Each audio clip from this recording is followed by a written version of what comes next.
We work on everything from classic muscle cars to trucks to hydroplanes to planes. If it's a classic, we love it. But here's a new one for FantomWorks. Dean asked us to bring back his childhood dirt bike so that he can enjoy it with his kids. My dad originally purchased it in the late 90s. He got it at a garage sale for 50 bucks, and I think he bought it with the intention of me using it. We have a mountain property, and at the time he had 66 acres. And so it was just a great vehicle to go around the paths, go up the hills, do everything you want, and I loved it. I rode it for a good 10, 12 years, and then the last couple of years it didn't run really good, and power wasn't there, I couldn't go up the hill anymore.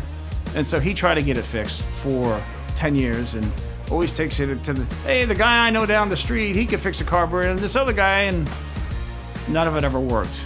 So that's why I contacted Dan. He wanted to see what we could do, and I said, of course, we'll take it on. It's a small budget build, so Dave is first making sure that the motor is sound. Like just about any gasoline-powered engine that's been sitting for years, that starts with a fuel system flush and a carb cleaning. When something's been sitting a long time, you can pretty much guarantee it's going to need some carburetor work. You know, with the way the fuel is these days, it just clogs up and destroys everything. So you have to go in there and clean it up. I know the bike will run because I did a little cheater on it. I sprayed it and it fired up and ran, so that's a good sign. The guy had told me that it had sat for about 10 years, and typically with something that has gas in it, that stuff will, it'll just turn into a nasty gel, but it doesn't look like this was put away with any fuel in it, so that's a good thing. So that's part of the throttle there. That's on this style, that would be like a butterfly, you know, the more you twist the throttle, it opens the slide up, allows more air in it with the metering valve there and lets more fuel. I'm just gonna pull this carb apart and clean it and see if that'll be sufficient enough to get this thing running. Might be in there that we want to save. So that's all there is to the carburetor. Ooh, that don't smell good.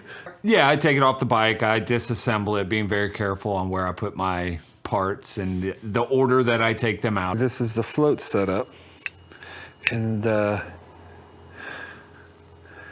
we'll pull these pins and we'll pull the floaters, but what happens is you have your feed coming from the fuel tank, and there's a little needle and seat there, and as this float raises up, it shuts that needle. That way it keeps a constant fuel level in here.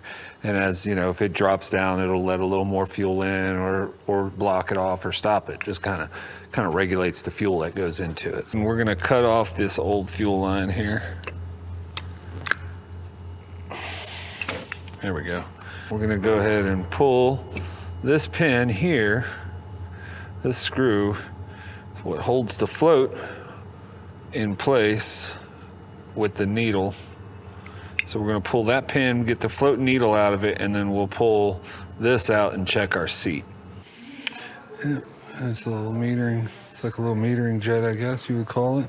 And then I clean them with carb cleaner, get all the gunk and stuff.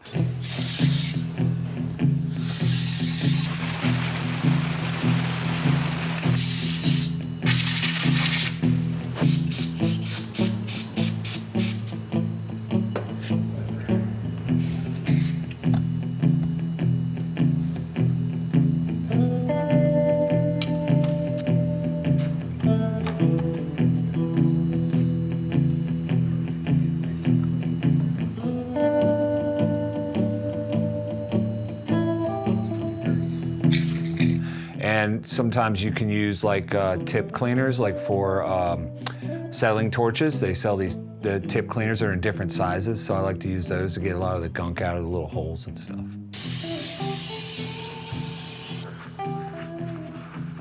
You can see all that dirt, and that should be crystal clear, but it's not. I'm gonna stick my floats down in there, see if I see any bubbles, to see if they're leaking. They seem to be sealed. I don't see any bubbles. I should be able to go ahead and start putting this thing back together. So we'll put the main jet back in. We'll get that in, tightened up. If that level comes up, it shuts that. So there's only one way to test it. So what I'm gonna do is I'm gonna blow in here. can see that it's open. So if I flip this upside down, and now that the needle should be pushed in, I shouldn't be able to blow through it now, which I can't. So now we're at the point where we can put the bowl back on. So we'll put that bowl back on there. And there we go. That's the cutest little... You stop calling this bike cute. That's enough. What if I call it Precious? Is that better? You call it whatever you want. Oh. Yeah, I made a little mess, but it is what it is.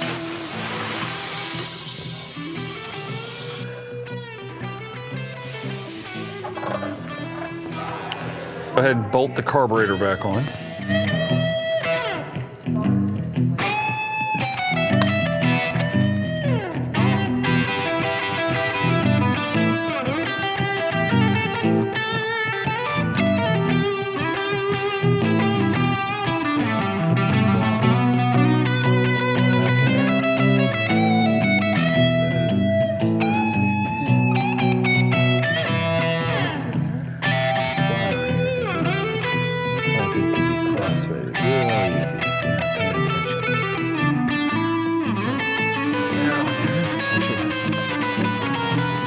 Throttle. I don't know which one.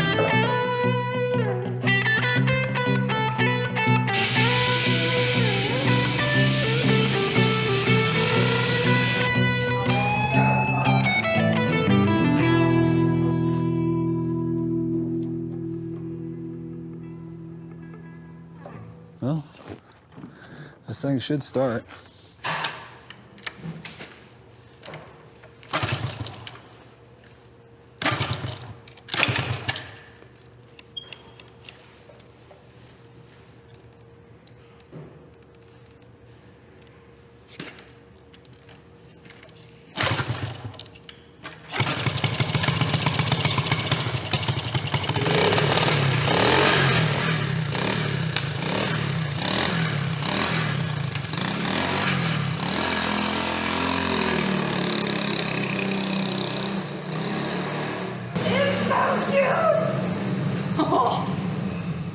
Custom seat.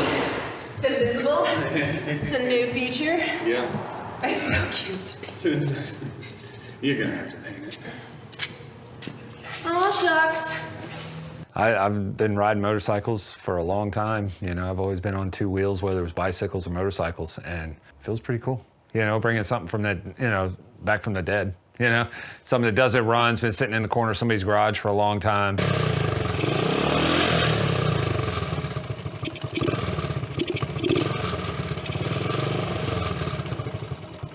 You know, if you can ride a bicycle, you can ride this little motorcycle. Dave was able to get the motor to work and the carburetor functional. It will get a new carb, but we had to do some first steps in testing before putting money into new parts. We're doing some cosmetic work like painting the fenders and gas tank, replacing the seat, and cleaning up the wheels. I went through and I nut and bolted the whole bike to make sure everything was tight or at the right torque that it needed to be. I hope Dean and his kids love it. He brought his father in to pick up the bike and go down memory lane. My dad's my best friend. Since he's the one who got me the bike to begin with, and now he's there with me to see it live again. Yeah, please, come on. Let's go take a look at this bike. That is great. Yeah. Is this the bike you bought last century? That's it. Is that it? Yeah. It's the bike. It just looks a lot better than it used to. I still have a big question. Why?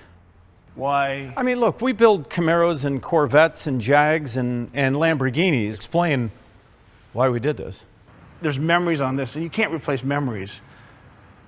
And so I wanted to fix it up so I could enjoy it again, pass it down to my kids. I have 3 boys. They kept asking, Dad, when is the motorcycle gonna get finished? It's been forever. And I said, well, you know, Papas, that's what they call my dad.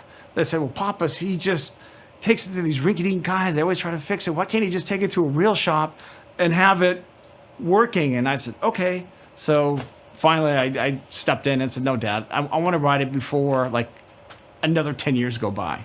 It needed a new carburetor. It needed some electrical work. It needed all the basic tune-up stuff, and we got that done. Do you remember how much corrosion there was on those wheels? Oh, yeah. They were disgusting. And by the way, who painted this thing with a roller? Somebody did several times. Was that you? No, it was the guy I used it. I bought it from in racing. He raced, and he said, "I don't need it anymore," and $50. So that was it. Okay, well, I'm not sure if he raced it or wrecked it more because the things were in pretty rough shape, right? There's a certain memory that is associated with that motorcycle, not just for me and my dad, but for me and my kids, and it's just a generational thing. So you can replace it and get a brand new motorcycle, but it's not going to have the same value, the same enjoyment. And so that's why I really want to fix it up, and I'm just so happy. Dan did a great job, and I'm so pleased. Perfect. It's the red. It's got a new seat because the other one was torn up. Just simple, clean, ready to go. It's pretty much exactly what I was hoping for. When was the last time you were on this bike? I think it's been 11, 12 years since it ran. Why don't you jump on it and fire it up? Sure. It's been. All right. Does that noise bring back a few memories? Yeah. Excitement, joy, finally, relief, I guess is the right word to say, that it's finally running again and looking great. And why did it take 10 years to get this done? It's just a little motorcycle, but you realize sometimes the older the things are, it just takes a little more time to get it right. It was a little emotional, you know, seeing something that's been gone for a long time, like a family heirloom, and all of a sudden now it's back. And all right, Okay. see ya.